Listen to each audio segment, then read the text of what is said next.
You're listening to a Hebrew in Israel podcast with Yoel Halevi, exploring the language, culture, and history of the Bible. For more information, visit us at HebrewInIsrael.net. Shalom everyone, welcome back to another episode of the Hebrew in Israel Haftarah series. I'm your host, Yoel Halevi of HebrewInIsrael.net. I'm glad you're back with me again. I want to say thank you to everyone for the positive feedback that I've been receiving on this series, and specifically the comments about the history and background and episodes where it does apply. And it's very heartwarming to hear that what I do is actually helping people. It's giving people insight, and that it helps everyone actually have a better understanding of the biblical text. This week, I think that probably one of my favorite stories. It has a few really interesting pieces in it. It's not really one story. We're going to be reading two different stories, two separate stories about Elisha or Elisha. And the information we're going to get here today is less historical, I would say, and more about understanding the composition of the Book of Kings. The Book of Kings is a really, really interesting book. I mean, it's actually one of my favorite books. That and Kohelet, two books that I've been studying for years now. And one of the really interesting things about the Book of Kings is, first of all, the Book of Kings is really not supposed to be divided into two different books that we have, or the division that we're used to is not really the real division of the Book of Kings. The Book of Kings is divided to 1 Kings, 2 Kings, but really in the Jewish Bible, it's just one. It's one large book. More so that it was a period where 1 Samuel, 2 Samuel, and the two books of Kings were actually considered to be one larger book known as Kings 1, 2, 3, 4, not in the Jewish division, but actually in the Christian division. Now, what's very, very interesting besides that is the layering of the book, because we have a lot of different pieces that exist in the book simultaneously. We have narrative, which tells us stories, which tells us about occurrences more in a narrative way. Then we have descriptions, which are more chronological, meaning that they seem to be more a short description of something that happened with a specific king. And sometimes it's really hard to kind of work through the pieces there, because sometimes we're only getting like a glimpse of what was going on with this person, and then we get all these other stories that describe them. I actually personally wrote a research paper that's peer-reviewed, but unfortunately it's only in Hebrew right now. But I wrote a research paper, for example, about King Ahaz, and when I proposed the paper to my professor, I got a funny look of, this is a brilliant idea, but you're also putting yourself in a corner here because this is a very, very difficult subject. And I said, why? He said, well, look at it. There's only one chapter about King Ahaz, one real chapter about King Ahaz, and it's built from something like 3 short pieces, all more or less taken from a chronology from somewhere. And you're somehow supposed to take that chapter and squeeze it into the historical background it was in. And while writing this paper, I realized that proposing a historical reconstruction of what happened in that period was going to be very, very difficult. So I actually proposed to my professor, I said, well, maybe I shouldn't try to present a chronological reconstruction, just give more of the insights that exist regarding the what exactly happened there. And then I'll obviously give my own insight and so on. I'm glad to say I actually got a really, really good grade for that research paper. And this is, by the way, to point out a slight difference. There's always this joke when I speak with my American friends about writing research papers. These are research papers that go to 30, 40, 50 pages long. This is stuff you usually write for your. This is not like, 10-page thing that you have to give in. This took several months to write, but it demonstrated to me how difficult and layered the Book of Kings is, and this is really the real point. So when you go through the Book of Kings, as I said, there's chronological information, there's narrative, and then we have this really, really curious thing. We have prophecy stories, or what we call stories of prophets, what they call Sipurei Nevi'im, which there's actually several books that I've seen about this subject. Specifically, one of them, which was one of my favorites, is by Dr. Alexander Rofé, which I've mentioned before. And he tries to break down all these different stories to try to understand what's really going on there and what's the backdrop. And this is a really interesting thing, because we actually have a reference to the specific story we're going to be reading today, we actually have a reference to the way they passed on these stories from person to person, to a point where the king of Israel is sitting with someone and says to him, "Tell me more stories," more or less. I'm paraphrasing here. And the man standing there says, "Look, that's the person that was resurrected," if I remember correctly. Remember that story really edged into my mind, because the description there is of these were oral stories that were passed on from one person to the other. But what's really interesting is what the purpose of these stories are. And the purpose back then is the exact same purpose that we have today. This is why these stories were put down into writing, because they're here to encourage us. They're here to show us that God never really abandoned his people. And the stories we're going to be reading today are specifically of that nature. And it's really, really interesting, because we're reading stories inside a period where things were not going very, very well for Israel. It's something that a lot of people don't really comprehend, because you have to understand that the Assyrians are always breathing down the neck of the nations living in this region. Israel was in open conflict with the Arameans all the time, almost all the time, except for periods where we know that they actually had to work together. But this is a period where there's a threat always from the Arameans. The Egyptians not so much, but the Egyptians are in the background as well. Israel is in a conflict with Judah, in a conflict with Moab. We actually know that the Moabites eventually pushed the northern kingdom out of their lands. We know this from the Meshastela. And this is always a period of turmoil, where we also have a lot of people of faith, men and women of faith, who are being marginalized by the overall behavior of everyone, which means that we're talking about stories of people who do actual miracles, and their purpose is to show that God is still there, God is still doing the impossible. And the stories here are considered to be stories of the impossible, because we have two elements which are considered to be divine abilities. One of them is sustenance, food, almost like a manna story. And then we also have the control over life and death in two perspectives. One of them is actually giving birth, which was considered to be a power that was something that gods would gift.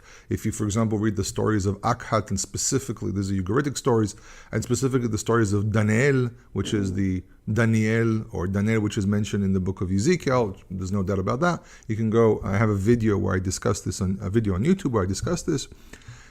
And then we also have the actual ability to resurrect, with a few messages inside that story. So God is acting through his prophet to prove that he's still here, to prove that he still has power, and to prove that no matter what you do, he can still act even in the small aspects of life.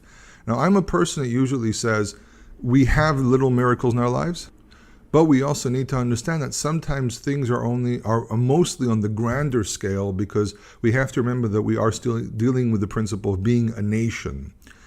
And being a nation means that sometimes your individuality gets pushed aside a little bit. And this is actually something I've been dealing with the last couple of months, discussing this a lot, not just with myself and my family, but also with friends, where the idea of nation has been dying out for a very, very, very long time now, because people are raising the principle of the individuality, which is not a terrible thing by itself, but the moment individuality starts taking over and completely marginalizes the idea of a nation, it weakens us as groups. It weakens us when we have enemies. Enemies will always exist. There's nothing you can do about it. The idea of the globality of mankind, but then the individuality of mankind, is a principle that clashes with it. The two principles that clash with one another, because they don't really represent the idea of how to exist as a society. And without society, you will have nothing. If people only take care of themselves, then commerce completely dies out, government completely dies out. I know there's some people who think that government dying is a good thing, but it's not necessarily a good thing. This is, by the way, the conflict that they were having during the beginning of the stories that we read. Not stories, but these are stories. But when I use terminology like this, sometimes I get people say, it's not just a story. I wasn't saying it's just a story. But when you read the book of Judges, for example, and the book of Samuel, you see that leadership is needed, but yet they're kind of like stepping away from it sometimes because they have difficulty with it. And this is really some of what the prophets were doing. This is some of the idea what the prophets were doing, where they were trying to balance this idea of we need leadership, but we mustn't forget that God is really our king. And that's the back and forth situation that they have with. And this is what these stories are for. They're here to say, listen, an individual, this is a man of God, and Elisha is actually referred to as Isha Elohim, which is one of the highest titles a person can have. I think the highest one is Eved Adonai, which is considered to be the servant of the Lord. This is the highest level. But Isha Elohim is not too far away from that.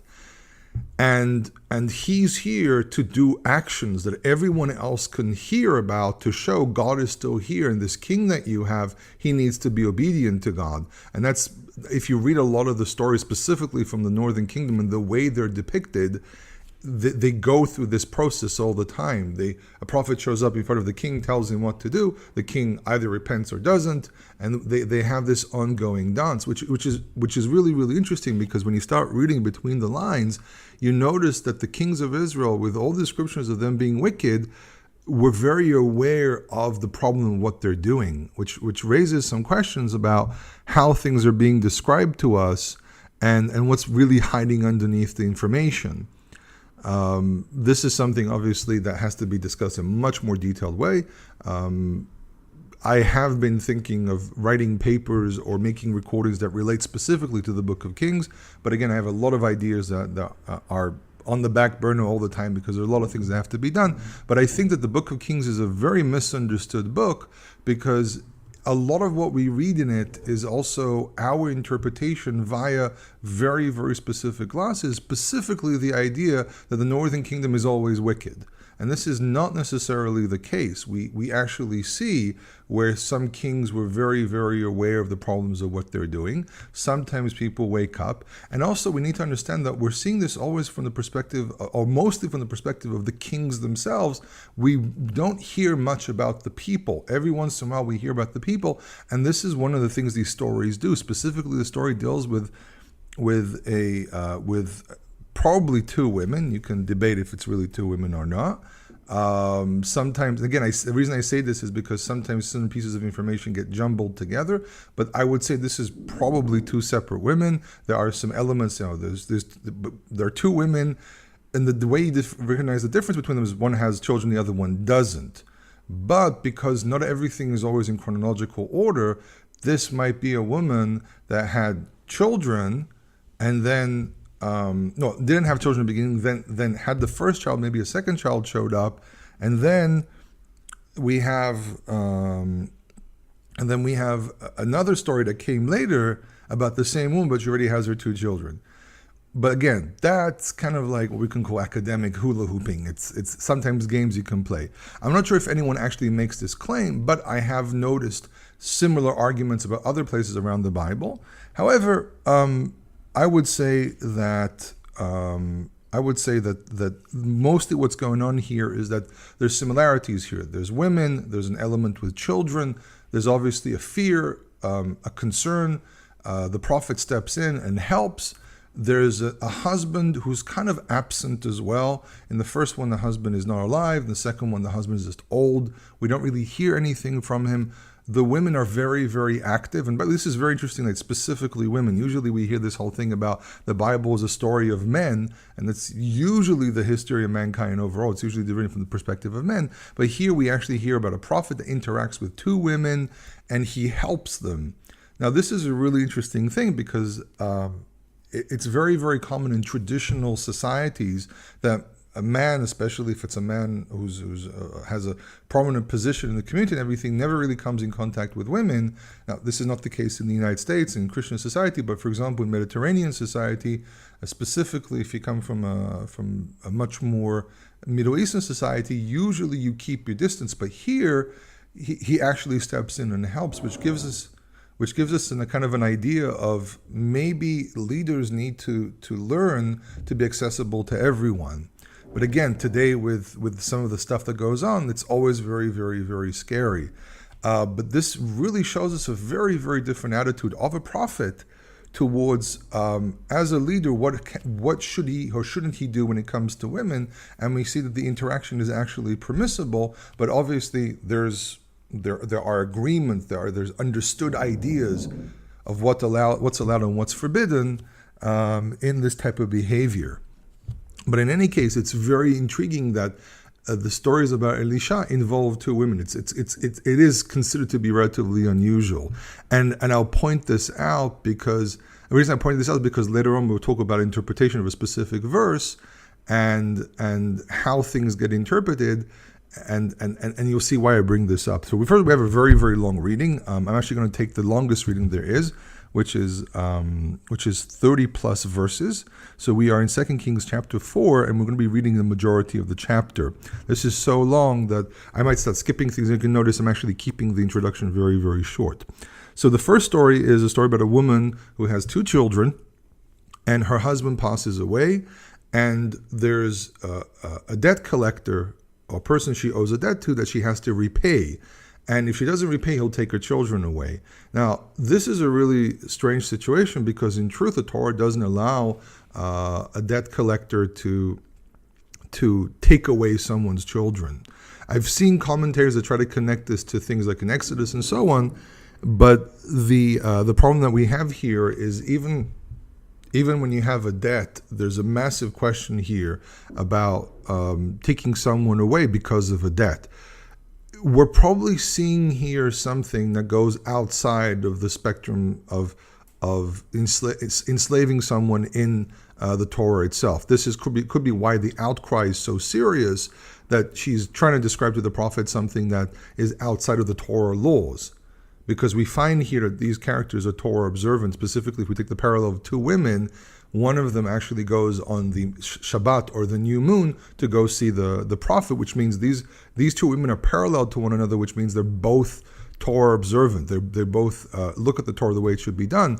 And she turns around and she says, the debt collector wants to take away my children. Now, if you go back to Exodus, it says if a person sells themselves as a slave, there has to be a voluntary action of selling oneself, or if you go also to the rules, if I remember correctly, it's in Deuteronomy, it says if a person steals, then they're sold by their theft. Here, this is a debt.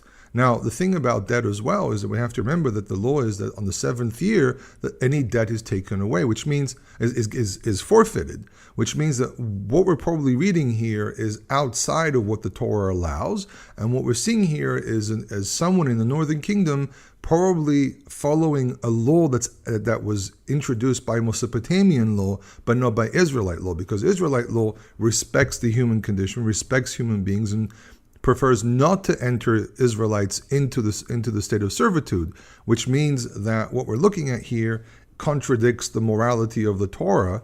And yes, some people argue what exactly is the morality of the Torah. Some people point out, look, this type of behavior is not moral. Well, standard of moral changes all the time. You should know that when you study the principles of morality, it changes throughout time. What was considered moral 20 years ago is now immoral.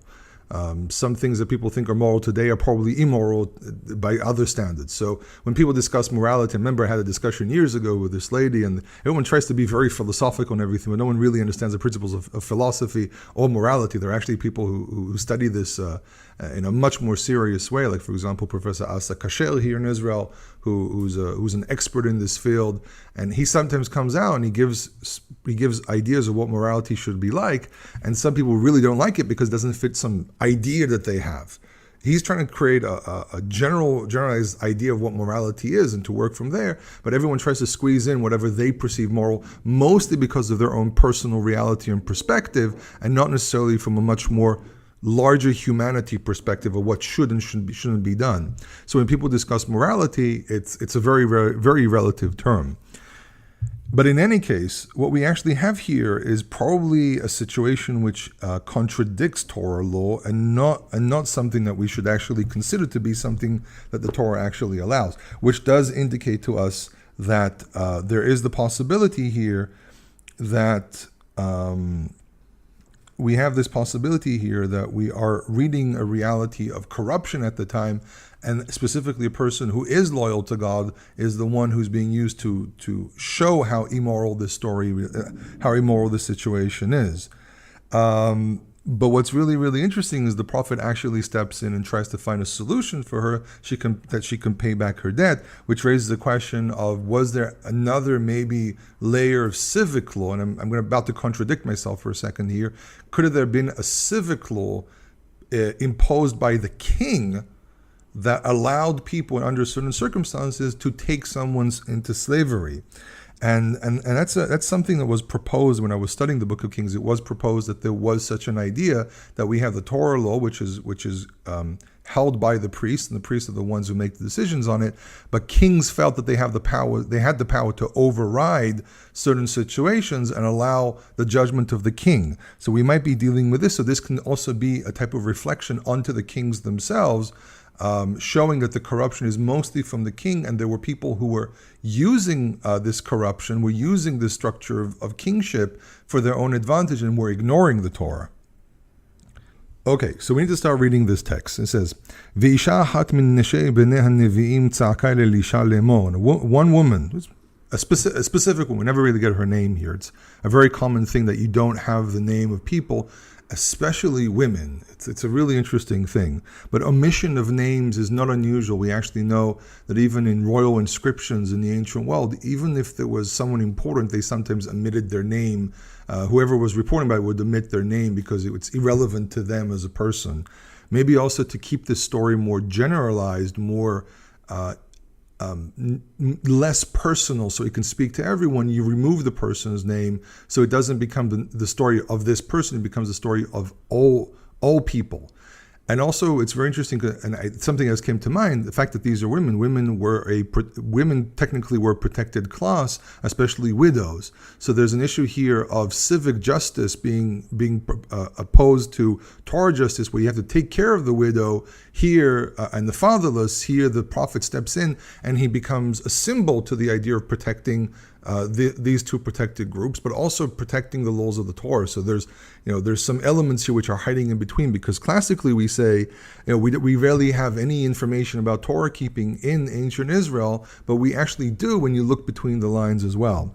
So she is the wife of one of the sons of the prophets, Bnei Nevi'im. Bnei Nevi'im really means people who were trying to become prophets or were associated with the class of prophets. We actually hear several ideas like this in several places, and this person might have been a professional prophet or something like that, and this was his income, or his work was related to the school of prophets. And there's a very famous debate if there was such a thing and there were students of the prophets and so on. It's a very famous debate about prophecy and overall. Yechezkel Koifman versus I think it was one of the very early German school of thought, that they thought maybe there's some kind of a prophetic school, so they're the ones who came up with some of the books that we have, and it was their perspective, because everyone tries to put everything into boxes, like, we have the school of the prophets and we have the school of the priests and we have this, and it's part of the idea of arguing that there are different schools of thought which produce different documents, and that's how the Bible was created. Koifman actually completely rejects it. He says there's no actual evidence that these were the students of Isaiah, for example, stuff like that. He says there's no actual evidence. This is pure speculation. But we do know that there were prophets and there were people who followed these prophets. So there isn't much truth, I would say, into the argument that they produced documents, but there is truth into the fact that they were another type of leadership, because remember, we have the king, we have the priests, and we have the prophets, and they all balance out one another. Specifically, the prophets are supposed to balance everyone out, because when you read basically from the beginning, but when you specifically read the book of Judges, the book of Samuel, the book of Kings, you can actually see this idea that when there's a corruption in one of the two main leaderships, which is the kingship and the priesthood, the prophets step in and warn them. Same thing happened with Eli in Shiloh. Same thing happens with the kings over and over again. So she apparently, her husband passes away, which means her income drops. Her income becomes almost non-existent. He probably didn't have any fields and any other income except for being a professional prophet, and she gets into trouble. And she's tza'aka. So tza'ak, which means to call out. There's tza'ak and there's za'ak. These are two very similar verbs. Za'ak is usually when there's violence. Tza'ak is usually when you call out to someone for help. And she's basically calling out specifically to Elisha, which means her husband was probably associated with groups connected to Elisha. And this is why, him being the head was the one to speak with. So she calls out to him, Lemo, saying, Avdecha ishi met, v'ata yadata ki avdecha haya yare'et Adonai. So she says, your servant, my husband, has died, and you knew that that your servant was fearful of the Lord. And the debt collector has come to take either two of my sons or my two sons, which probably should be translated as my two sons, to him as servants. And Elisha said to her, and he said to her, what can I do for you? Lach usually means to you, but here it really means for you. Tell me what you have in the house. Your female servant, shifchatecha, she's basically associating herself the same way. She says, the same way my husband was loyal, I am loyal on the same level. So your female servant, shifcha, usually has a very negative connotation, because usually shifcha, this means a slave in a very negative sense. But here it's not. It's this basically, it's interesting, she doesn't use the term amatecha, which is the one we would expect in other places when you talk about Eved and Amma. Those are two word couples that come together. Here she refers as Shifcha, either probably because of a dialectal issue of them living in the north, or because there are differences between Judean Hebrew and Northern Hebrew, or Israeli Hebrew as they call it, or that we're looking at she's using a word that might be even more lessering of oneself, to make sure that it's that to show that she's completely humbled before the prophet, really looking for help. She says, I have nothing in the house except for a small container, asuch shaman. Lasuch is to actually pour some oil. She's talking about a very, very small quantity. Pour a quantity that's enough to put on your hands and maybe in your hair and a little bit on your face, because the oil was used to protect the skin from the dryness. If you remember, we have very serious dry spells here in Israel, where sometimes it gets so dry, everything starts peeling, and we have weather like this every once in a while. So they maybe had some small containers. She's talking about a very, very small quantity. There's no real way of knowing how much it was, but it's apparently a very small quantity. So he says, Vayomer lechi sha'ali lach kelim min hachutz. So he says, go borrow for yourself vessels from the outside. So this is very interesting. So she goes out and she starts collecting vessels from everyone, making it really, really famous that a miracle is about to happen. But then the miracle happens in closed doors. So there's an element here of the private situation, but also the public situation, to make it clear that God is still with Israel, but also taking care of the individuality of this lady.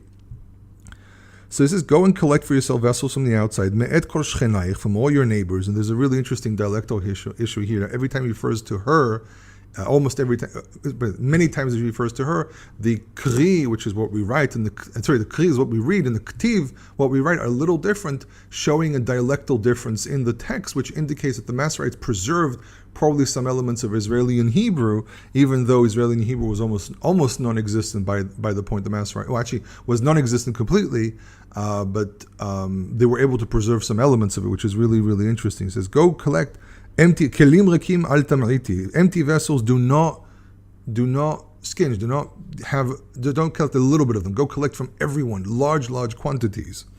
So he's also making sure not only to take care of that specific situation of her specific case of paying back the debt, but also taking care of her in the future as well. So he's not just solving this one individual problem. He's actually taking care of her. She's a loyal person. This is a message to everyone. If you are loyal to the God of Israel, you will be taken care of. Even if everyone else around you is going to be in a bad situation, He is going to take care of you. And I've pointed this out many, many times, that many of the stories of the prophets and prophecies are stories of hope, not just gloom and doom. A lot of it is about pointing out hope, pointing out that there is a Savior, and you can be redeemed. And redeemed is usually in the physical sense in the Bible, but you can be redeemed when necessary. It says, Uvad v'sagarta deret ba'adech uvad banayich. This is verse 4. And you enter the house, and you close the door behind you and behind your son. So be'ad is into your favor, which really means you're behind the door. You're closing it. It's protecting you. ויצקת על כל הכלים האלה, and you will pour on all these vessels, which really translates into all these vessels. והמלא תשיא, and once it's full, you will remove. So basically work as a team. Like, pour in, when it finishes, move, bring another one in. So verse 5 says, ותלך מאיתו, ותסגור הדלת בעדה ובעד בניה. So she went from him. So obviously she went to where he was. It means that it was famous where he sat, which connects again this woman with the next woman because they both go to see where he's at. So he obviously sits in a specific location, a specific town. And it's really interesting. There's this motif about Elisha that he keeps on, people keep on going to him instead of people, he does his tour, but he's also always where he lives. So there's points where we hear stories where he's traveling around the Jordan Valley and so on, but then we have several stories. Here, the next story, one of the story about the king of Aram, and we have the story of Naaman as well with the leprosy. We have multiple stories where they all come to him. So he's obviously famous. He sits in a very specific location. Everyone knows where to find him, which, by the way, makes a lot of sense because if he's always traveling, if he's like Samuel and he traveled around all the time, he was able to help different places, but he was never, you had to track him down. Elisha seems to be, unlike Eliyahu, unlike Elijah, he stays in one place and then people know where to find him when they need specific help. So it's a really interesting difference in reality between how they functioned. So she goes from him, but this girl, she closes the door with her and her sons behind the door. Hem megishim elea v'hi motzaket. So they're giving her the vessels, and she is pouring in. Vahikim lota kelim, when the vessels were full and basically completed, there were no more vessels. Vatomer el benah hagisha elai od keli, and she said to her son, give me, bring forth another vessel. Vayomer elea en od, and he said to her, there are no more kelim, there en od keli, there's no more vessels. There's no more vessel, he basically says. Vayamod hashamen, and the oil stood, which means the oil stopped. Remember that the Hebrew utilizes a lot of different words to mean different things, and this is why when you study biblical Hebrew, and again, as I've mentioned before, I teach biblical Hebrew on a very, very high level, but obviously each person based on where they are. And if you are interested, there are details on the website. You can go read what I have there, HebrewInIsrael.net. Also, this is an opportunity to remind everyone, if what I do has blessed you, please consider to donate so I can continue this work.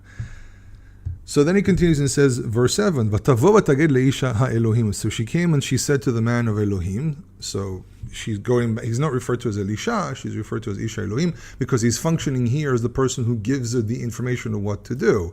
So now there's this idea of changing the title of a person based on their function. So as you can see, for example, with the Levite who goes and lives in Micha's house, or Micah as you say in English, and he's referred to as the Levi, but then when he functions as a Kohen, he's suddenly referred to as the Kohen. You can see this type of switching of titles and names based on functionality in several places in the Bible. So now he's referred to as Ish HaElohim to point out that he is functioning now as the man of God, the one who's going to tell her what to do. Vayomer lechi michri et hashemen. So we don't really get information what she asked, but it's very obvious that she's asked him, so what do I do now? And he says to her, go sell the michri et hashemen, go sell the oil, v'nashalmi et noshiech, and go pay your debt, ve'atu v'naich tichyi banota, and you and your sons will live with whatever is left. Okay, so he's basically taking care of the specific situation she was in. He's taking care of her future as well. So being loyal to God is also not about specific situation at the time, but also taking care of people in the future. But we also have something that was done in public, but something that was also done to her privately to make sure that everyone understands the dynamic of how God works, but also to make sure everyone understands that God is still there and God is still functioning in the background, even in a period where people were very doubtful. And this is the thing. I think a lot of us don't really realize that the questions that we have today and the difficulties we have today are not too different than difficulties they had back then. Old school historians, for example, from the Age of Enlightenment, believed that humanity repeats itself and history repeats itself because humanity has a nature. Now, I had a professor who said that's not really true. This was a very old school veteran professor. He was teaching for decades, and he said it's true and untrue simultaneously. Human beings tend to react the same way. This is why psychology, for example, works more or less, because it kind of figures out what happens with people, but psychologists have to work on the specific person each individual time, because each syndrome has its own structure of what happened with that specific person, but we can still see generalized ideas. Now, I'm not a big fan of psychologists, but I think that there is a lot of pluses that come from the study of the field. And same thing happens here, kind of, that we have our own specific situations. Like, for example, a lot of secular people today, and a lot of people saying there's no God and stuff like that. People back then had the same discussions, but from a different point of view. So we need to understand that these stories are relevant, and this is a very important thing. The Bible is relevant to our very day, because it still deals with a lot of the questions that we have today as well, because humanity kind of changes, but not exactly. So now we have our second story, and I'm sorry I'm rushing through this. There's so much to do and so much to say, and I want to keep this recording not 2 hours long, because I can't go that long on this one. And we still have 30 verses to go, so I have to rush through this. So and as you can see, I'm also kind of translating, not translating directly like I usually do. So verse 8 tells us another story. So there's a woman from a place called Shunem, which is in northern Israel. There's a bit of a debate where exactly this Shunem place is, but some people say that Shunem was a city not too far away from where I live, because I live in the valley of Zvulun, and the next valley next to us is the valley of Israel. So this is stuff happening basically in my backyard, kind of, so to say, though Israel was a much more important valley than the valley of Zvulun, because here we mostly had villages. There we had Megiddo and the city of Israel. That's where municipality was. There was also the famous city of Yokneam, but our region is also much more open to the ocean. So this was the pathway from the ocean and to the ocean, and then you travel through, and then you get to the valley of Israel. So some of the most important routes actually go through my area, and to this very day, specifically Road 70 is what's known as Road 70 here in Israel, still functions. So this is apparently in the Valley of Israel, and basically it's basically we can call this the southern eastern Galilee. It's a bit of a funny way how it's divided up. My area is considered to be still kind of Galilee, kind of sea, the northern coastal plain, and there's a bit of a debate where exactly to position everyone, because there aren't clear lines. But that's already the southern eastern or southern Galilee, I would say. It's a very, very fertile area. I've actually taken pictures of it and posted them on Facebook. It's a very, very beautiful area. So this is a very central place. He's not acting outside of central kingdom of Israel. He's actually not too far away from Megiddo and Israel as well. He's only maybe an hour or two distant walk from some of these places. So this is all happening in the center. This is not some remote story far, far away. And I think that's very, very important, because it makes it clear that these are people who are known, people who are famous, people that you could see and meet. And that's why that story with the king who turns around to, I can't remember exactly who it was. It might have been Gehazi himself, and says to him, "Tell me more stories about your master." He says, and this man shows up. He says, "Oh, that's the man," and everything, or it might have been the woman. Again, I don't remember the story exactly. And basically, this is something that was much, much more famous. So these are not stories of someone in some remote place. This happened, which gives it more credence. It says Vahi Hayom Vayavor Elisha El Shunem. So Vahi Hayom is an idea of switching from one story to the other. It's a mechanism used in storytelling. And Elisha passes in a place called Shunem. V'sham Isha Gedola. There's an important woman. Here the term Gdola doesn't mean big, though if she's important, she might have been also overweight. A classic way of knowing someone was wealthy back in the day was if they were overweight. Today, actually, a lot of overweight people are poor. That's the exact opposite, because food's so abundant, they buy, but it also is garbage food, then they buy a lot of it and it has too many calories in it. Back then, food was cleaner. Water wasn't necessarily that clean, but food was technically more cleaner. So if you had more food, you could eat, but if you didn't, then you were thin. So Gdolah here probably means wealthy. She held him, she stressed on him, she said, "Please come over and eat bread," which means come join us for a meal. And the thing is that really what she's trying to do is, this is what the next part of the verse says, she's really trying to convince him to be to come over as much as possible. So she's a very strong person of faith, and she wants to be associated with the prophet. So she says the doors are always open, and she actually starts insisting, inviting him over. And she says, "Vahi midei ovro," and it was every time that he passed through, "Yasur shama lecholach," and he will turn over to go eat bread, which means he was convinced this is a person who wants to support him, because like Levites, prophets wouldn't really have time to work because their job requires them to be involved with society, which means they had to have people to support them. So he goes there to eat bread. Vatomer el isha. So he says to el isha. So he says to her husband, Hinene yadati ki ish Elohim kadoshu. So she says, Vatomer el isha. She says to her husband, she says to her husband, it is that I know, for this is a man of Elohim, Kadoshu, he is holy. Now this is a really there's a really funny, well, I wouldn't say funny, but there's a really strange midrash about how does she know that he's a holy man of God. And the midrash starts asserting some weird things like he wouldn't do this, and this wouldn't happen with him, and so on. I'd rather not go into the details of what exactly it all means, or what exactly they're saying, what exactly it means. But there was like these signs of knowing his her, like for example, he doesn't really speak with women, and certain occurrences don't happen with him. And that's really throwing into the text things which are probably not what the text means. What she's really saying is she's trying to convince her husband of a certain idea, and this is why she enforces this by saying, "I know that he is a man of God and he's holy." Over aleinu tamid, he passes upon us all the time. He basically on his road he always shows up. So we hear another side of the story of him where he does travel, and he's part stationary, part traveling. And here we hear in this story we actually hear more. We hear both, where he's traveling and stationary. So in verse 10 she proposes the following. She says, "Na'asena al yad kir ktana." We'll make some upstairs wall. Basically build something with a wall around it. ונשים לו שם מיטה ושולחן וכיסא ומנורה. We'll place a bed and a table and a chair and a lamp. והיה בבואו אלינו יסור שם. When he would come to us, he will turn to there. He will rest there. They're basically trying to give him another home, a secondary home, which is really interesting because that gets contrasted probably to the idea of him having his own place of dwelling, which means that he made sure he always had his own place of dwelling, his own home, that he doesn't feel as if he's exploiting people. So he will sometimes rest there, but he never made it into his actual home, which maybe is a way of describing his character. So it says, Vayhi hayom, and it was the day, he showed up one day. Vayavo sham, and he came there. Vayasor el ha'aliyah vayishkav sham, and he turned to the upstairs chamber, and he rests there. Vayomer al Gehazi Naaron, he said to Gehazi, and there's a bit of debate what the name Gehazi really means.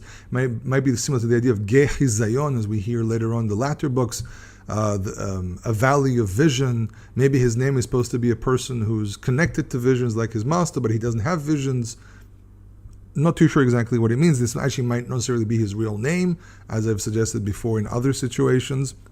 But the name Gehazi is so weird, I would maybe argue it is his real name. It's a very unusual name, and we don't really know how to explain it. So he says to Gehazi, his servant, Kira la shunamit azot, call this Shunammite, vayikra lah v'tamod lefanav, and she called him, and he called her, and she stood before him. So it seems to be that she entered the room. And usually, we'll carry on. You understand what the issue is. Vayomer lo emorna elea, hine charat elenu et kol hacharada hazot. He said to him, to Gehazi, please tell her that you have feared this great fear. Basically, charada here is to actually move around, do a lot of things to prepare for someone. Ma me'asot lach. What can I do for you? Hayesh ledaber lach el hamelech. Is there anything I can talk to the king for you, or to Sar HaTzava, or to the minister of the army? Vatomer betoch ami anochi yoshevet. And he said to her, I am dwelling amongst my people. So verse 14 says, Vayomer umela asot lah. And he actually, Elisha is actually saying to Gehazi, what can I do? What can I do for her?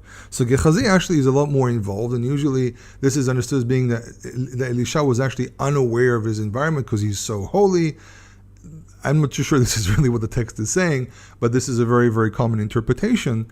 So he says to Gehazi, what do I do with her? So Gehazi says, Vayomer Gehazi, aval benin lah v'isha zaken. He says, but however, she has no son, her husband is old. Vayomer kerala, and he said, call her. Vayikra, so probably she left. She said, I don't need anything, and she left. She doesn't want to bother the prophet. She only wants to make sure he has everything. So Vayomer kerala, he says, call her. Vayikra vatamod bapatach. He called her, and she stood in the entrance. This is usually understood as being, again, he's so holy he doesn't see her. She's so pious he doesn't want to appear before him. But standing in the entrance is really about, first of all, it might actually indicate that she's a very, very humble person in overall. But also there's a protocol here where you don't just barge into someone's room. You knock on the door, like we do today. You knock on the door, and you wait in the entrance until you're invited in. I, for example, follow this protocol to a T, where a point where I sometimes knock on people's doors and they yell out, it's open, and I might open the door, but until I actually hear someone say to me, enter, I will not enter. I have certain friends who, when they recognize my knock, but they also know if they say it's open and the door opens, but no one actually comes in, they know it's me. And it's a politeness that you have that I think is necessary for mankind, because we need to understand that people's houses, this is their privacy. Even the living room, this is still their privacy. So she's respecting his privacy because they gave him the room. She's not seeing this as her room. She's seeing it as his room, and therefore this is his apartment. So there's a protocol of not modesty, but a protocol of politeness that exists here. So he sees this, and he says to her out loud, he says, Vayomer lemoed hazeh ka'et chaya. He says, to this time, now you will become Haya. Haya means a woman who has given birth. It's a term. It's actually a term that was used all the way into Mishnaic and Talmudic Hebrew. But it says to this date, now, which means now next year, you will be a woman who's given birth.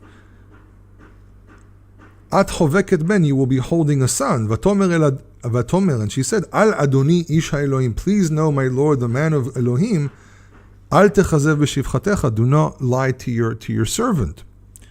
So she's so humble that she's basically saying, kind of a degree, I'm not worthy. She's not saying I don't believe. She's saying I'm not worthy. God hasn't given me a son so far. I'm doing whatever I can to at least accommodate a man of God, so I can still have a kind of association with God, which, by the way, might be one of the reasons why she did what she did, not in a negative sense, but actually in a positive sense, that she wanted to feel a closeness to God, because children were considered to be the blessing of God. So if she can't have a child, at least she has a prophet she's connected to that she can feel close to God. Because we need to understand, I have friends who struggled for years to have children. I have friends who don't have children yet. I have friends who can't have children. I have a friend that just gave birth, and it took him years, been married for years and years and years, and she suffers from a certain syndrome that really got in the way, and it took a very long time. But in the end, they had twins. I remember I went to the Brit Milah, to the circumcision ceremony. It was such a beautiful thing. But until you're trying to have children and it doesn't happen, you feel the distress. And in the ancient world, this is how they felt. They felt that if you don't have children, it's something from God.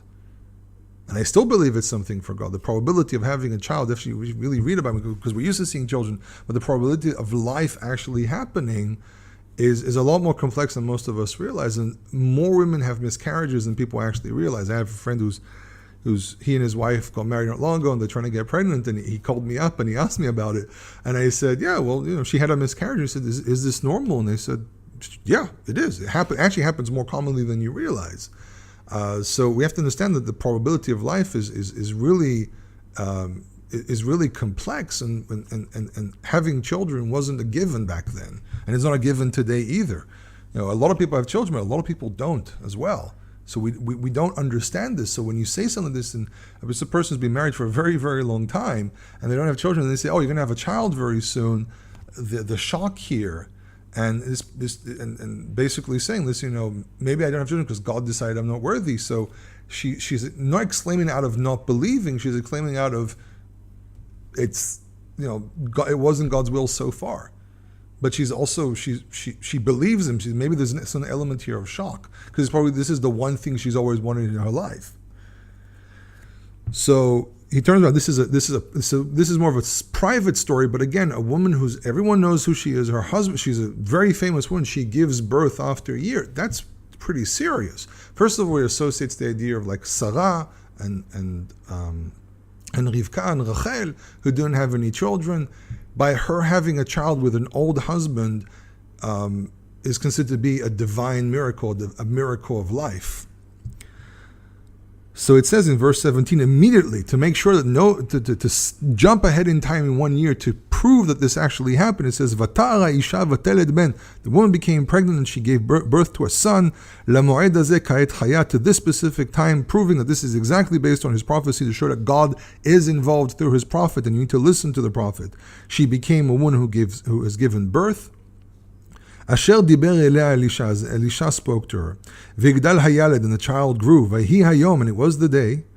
So again, we're skipping ahead of time. So we're skipping several years ahead. Vayitze el aviv el hakotzerim, and he went out to his father, to the harvesters, to the reapers, because of the fact that this is what children did. At a certain age, they start working in the field, like in the family business. This is how it was. Education was a very, very marginal thing. You were only educated if you were really, really wealthy. And education back then wasn't the exact same thing as education today. It wasn't sometimes the analysis of data to a point where all you have is just data and analyze the data. Things were very, very practical. So if you were educated, it had a practical side to it. That's why it raises questions about philosophy and overall, or art history and some other professions, other things which are taught at university, which one must wonder if they're even worth studying. So it says in verse 19, Vayomer el aviv roshi roshi, he said to his father, my head, my head. Basically, he's having either sunstroke or maybe just a stroke. Something's wrong with him. Vayomer el hanar, and he said to his servant, he says to the young man who's with him, Se'o elimo, carry him to his mother quickly. Vayisayeo vayavio elimon, he carried him and brought him to his mother. Vayishev al birkea, and he sat on her knees ad hatzaorayim vayamot, and until the noon, and he died. So this isn't necessarily sunstroke because he went out in the morning. So this must have been maybe some kind of a syndrome, something wrong with him in overall. Today, doctors will have a lot of discussions of what exactly happened. This might be something neurological. We can't know. There's no actual way of knowing what exactly happened to him here. So she is a woman of faith, and she trusts the prophet, and she trusts that what he told her was truth. He says, "Vatar v'tashkiveo al mitat isha Elohim," and she took him up and she laid him on the bed of the man of Elohim. So there's symbolism here of this is where he sleeps. There's holiness here. Let's put him down. And there's actually the bed is comparable to the staff, which is mentioned later. Everyone's perceiving this as being some kind of power that comes from the prophet, and end up the prophet actually has to physically go and resurrect the child because it's the presence of God that's really what brings the child back, not the bed, not the staff. Even though these are symbolic of the prophet, it's not the prophet, it's God that does everything. This is a bit of a misconception. There could be some criticism here towards Elisha himself as well, because he sends Gehazi, but the people in the story are paying more attention to what things that relate to the prophet and not God. So there's a certain element of criticism here that even great people can make this mistake. To some degree, Moses made the same mistake as well, because he says, listen, the rebellious ones, will we bring water out of this rock for you? And by saying, will we, that's where Moses actually made the mistake, and this is why he was actually punished. There was a certain, how would I say, a certain arrogance, I would say, that came with this, and this is a warning sign to us, to the simple people, that we need to be very, very careful with things. So she places him on the bed of Isha Elohim. But Tisgor Ba'ado v'titzeh, she closed the door and she left. So Tisgor Ba'ado, again, it links us to the previous story, setting into the private, and then also door closing. There's a lot of symbolism here of door closing. Door closes in the previous story. It's hope. Door closes here. It's hope, but not exactly. But there's hope here by closing the door that some miracle is going to happen behind the closed door, and it does. But it takes 2 tries. In the previous story, it doesn't take any tries, and it just doesn't stop. Here, there's a bit of a back and forth situation here of closing the door. It doesn't happen. On the bed, maybe she put it on the bed hoping something happens. She saw nothing happen. Close the door, run out. What we're about to read here, Gehazi comes, it goes, close the door, put the stuff, doesn't happen. Elisha the third time has to show up, close the door, and actually it does happen, but he has to try multiple times until the child actually wakes up. There's a hint here to don't forget where this actually comes from. So it says, verse 22, Vatikra el Isha, she called her husband, Vatomer shilcha na li echad min hane'arim, send to me one of the young men, one of the servants, V'achata atonot, and one of the asses. Ve'arutz ad isha Elohim v'ashuv, and I will run, I will hurry to the man of Elohim, and I will return. So sister, Vayomer madua at holechet, why are you going? Madua holechet alav hayom, why are you going to him today? Today, there's nothing unique about today. Lo chodesh velo Shabbat. It's not a new moon, and it's not a Sabbath. Clearly shows that Shabbat and Chodesh, the Shabbat and new moon, are not the same thing. But what it does indicate to us that during the new moon and during the Sabbath, these were times that people would go to the temple. People would go to see the prophet. These were times where people were involved in communing with God. It indicates that Rosh Chodesh, the new moon, was actually something that had importance. And I don't know if they necessarily didn't do any work on that day, but what we do see is that this was a day that was important. They probably took the time to be before God, and maybe, I don't necessarily to rest, but to take the time to reflect about being focused on God. That's really a really important thing, because with daily life, we start forgetting. We get so involved that you forget. This is why Judaism basically says, make sure that you have time to study. Make sure you pray several times a day. Don't forget where things come from. This is what the Torah warns. It says, you will come and you will become fat and you'll forget where everything comes from. So it's making sure that we understand that we don't. So people made sure during Shabbat they would do this. During the new moon they would do this. This is basically kind of like a counter response to time by saying, time, we don't care about you. You have to stop because God's speaking now. And it's a really interesting idea of ignoring time to preserve the much more important thing that existed before time, before there was light.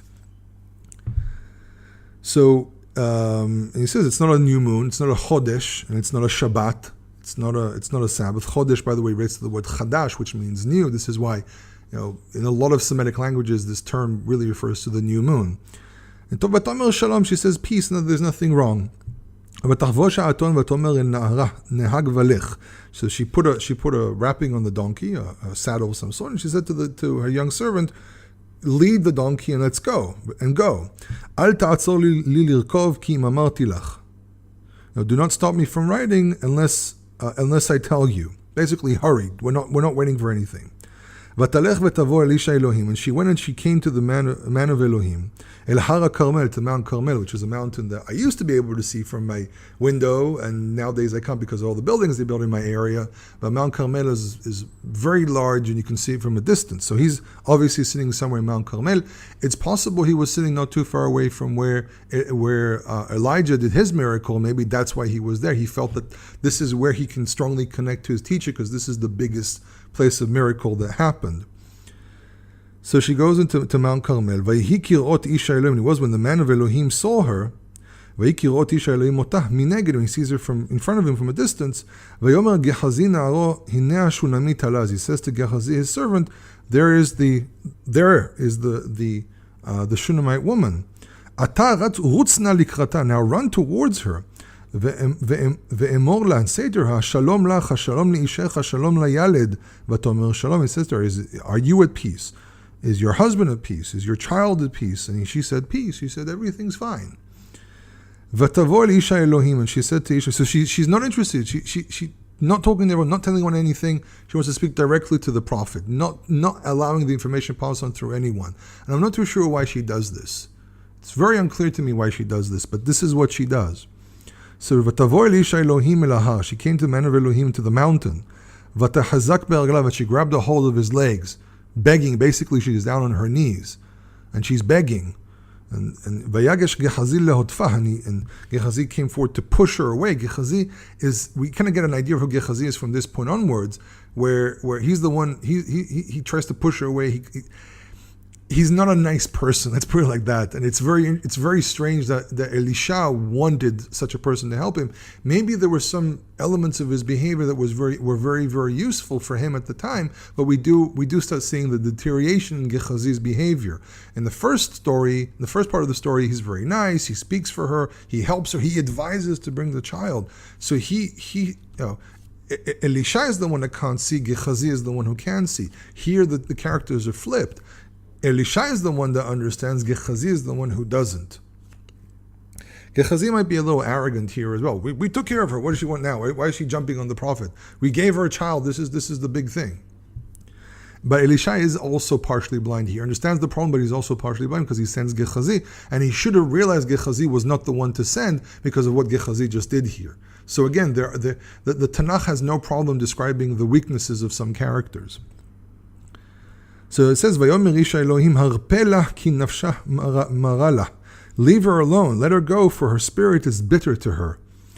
Va'adonai ha'elim mimeni, and the Lord has made it unseen for me. He's hiding this information. Something's happening I don't know, I don't see. Velo higid li, and he did not say to me. Vatomer, and she said, Hasha'alti ven me'et Adoni. Did I ask for a son from my Lord?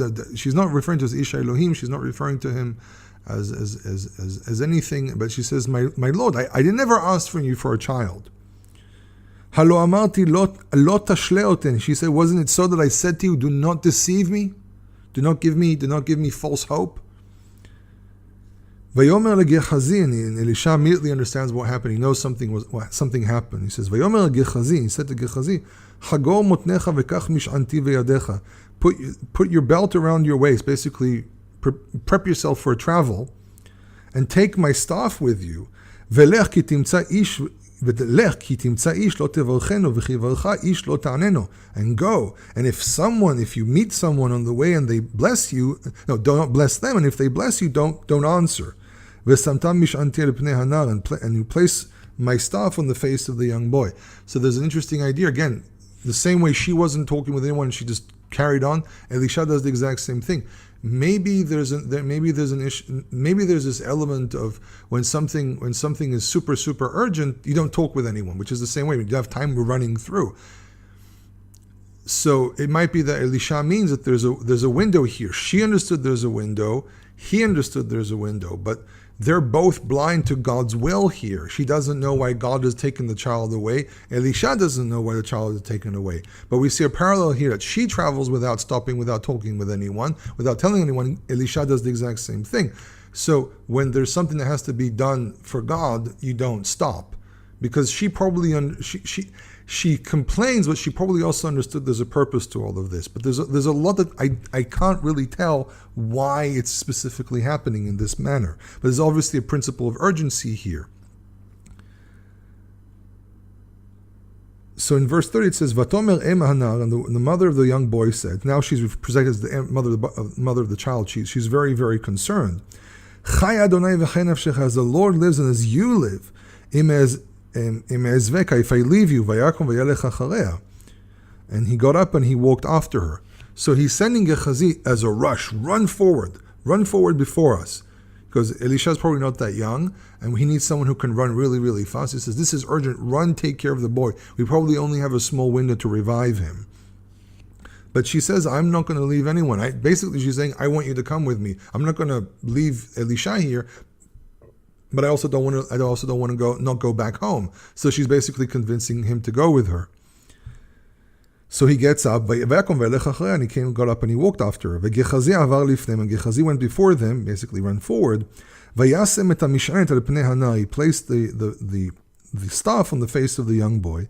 There is no sound, there is no voice, and there's nothing to hear. Lakshiv usually means to listen. So there's no sound, he's not moving, there's nothing going on. And he returned before him. He left, he put it, nothing happened. He waited, nothing happened. So he ran out forward to greet them again. And he said to him, saying, the boy has not woken up. Verse 32, Elisha entered into the house. It was that the young boy is dead, laid on his bed. The reason we get all these extra details is to produce the drama. We're slowing down the story to the point where the child suddenly does wake up, but there's tension. It's like that moment where you slow down a movie and it's slow motion, expecting something to happen, or we're reaching that tense point in the story where everything suddenly slows down, everything is revealed. And this is why we got all these details over and over again. So it says, now the miracle is going to happen. He enters and he closes the door with them, both of them in the room. And he prayed to the Lord. Now he's understanding what actually has to be done. So he prayed first of all. And he got up onto the bed and he laid on the boy. He placed his mouth on his mouth, symbolic of the idea of breath of life. Ve'enav el einav, ve'kapav el kapav. Basically, human upon human. Basically, the idea of probably transmitting life from one person to the other. He is I and I am him. He probably prayed to God saying, take from my years and give this to the boy. There's a chance that's what he prayed. This is why he's mimicking their position. And he's putting his body on top of him to present the idea of transition from one to the other. So there's a chance his prayer really did talk about give him from my life. And this actually might explain why later on we hear the story that he became sick and it was the sickness that brought his death. It's possible that after the story, because Elisha had to give from his own life, he weakened his body, and this is why towards the end of his life he became sick a lot, because he gave away from his own life to make the child live. And we don't really always connect these points. And that's probably what's going on here. It says Vayghar alav vayachom basar heret. So Vayghar is to physically be on top of someone, physically to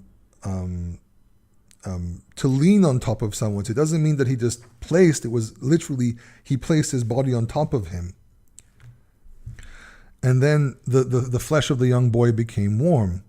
Vayashov, and he repeated it. Vayelech b'bayit achat hena v'achat hena. He walked back and forth. He did this several times. Vayal veighar alav, and he got up and he leaned upon him. Vayzorer hanar ad sheva pe'amim, and this boy sneezed. Vayzorer is a very, only appears here, but we understand it probably means to sneeze. And he sneezed up to 7 times. Vayifkach hanar et einav, and the boy opened his eyes.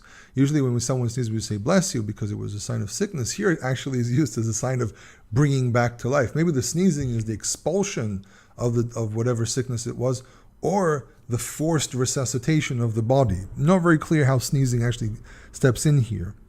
Vayikra Gehazi vayomar kira la shunamit azot. He said, called Gehazi, he said, call this Shunammite. Vayikrea vatavo elav, and he called her, and she came to him. Vayomer se'i v'nei, says, carry your son. Imagine the idea of him stepping away and pointing, look, he's back. We made a promise, and he's here. And Elisha took this promise so seriously, he probably gave of his own life to make sure this boy lives. He's a true man of his word. Vatavo, this is so dramatic. Vatavo vatipor raglav, she came and she fell in front of his feet. So grateful of the entire situation. Vatishtachu arza, and she bowed down to the ground as a sign of respect and gratitude. This is not worship. Some translations might say worship, or some translations sometimes choose worship when it's comfortable for them. But bowing down to someone was a very, very common practice of showing respect. If I remember correctly, I think I wrote an article about this somewhere on my website. Vatisad benah vatetzeh, she carried her son and she walked out. And this is the end of the story. It's a very dramatic scene. But Elisha symbolizes here the idea of keeping a promise.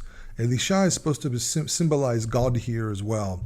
And he made a promise and he stands behind his promise, and he gave him his own life to allow this child to live. And God basically made a promise, and God will make sure that anything happens, even if it costs his honor and glory and his oaths, where he says, if you do this, I will punish you. God says, but there's a point where certain promises to go over others.